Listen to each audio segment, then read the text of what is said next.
This week, I've really been confronted by the word vulnerability. And vulnerability has so many meanings to so many people. A lot of people hear the word vulnerability and kind of cringe, like, oh, that's that touchy-feely stuff. And other people look at vulnerability as the path to connection. Brene Brown does an amazing TED Talk about the power of vulnerability and how much courage it takes.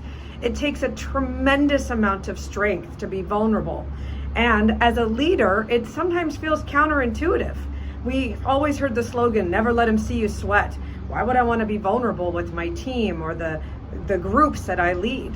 And I've been in a leadership role, and I don't want them to know that I have misgivings and concerns and fears and insecurities. And there's a little kid inside of all of us that is experiencing some of those things and those stories we tell ourselves.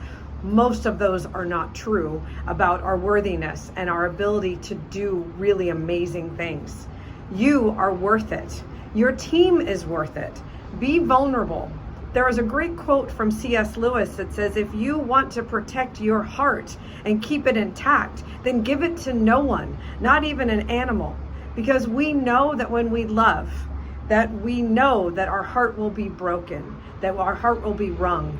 These quotes are so true around love. Love is amazing, and love powers so many things, and love is often the cause of many fights and arguments that happen within families and companies and wars.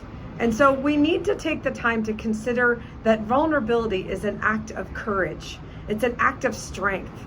Your team knows when you're struggling, and you having the strength to be open about it and to ask for some support, and that how we can all work towards this goal together is invaluable. People don't care how much you know until they know how much you care. I love that Theodore Roosevelt quote because it really speaks to vulnerability and leadership. And Theodore Roosevelt, who was very much a strength and a pillar of so many great leaders and leadership ideas, take a page from his book. Be a little vulnerable, open up, build connections, build that team that is really there to support each other. Because when you lead from the heart, when you lead from vulnerability, it gives permission for your team to share where they need support as well.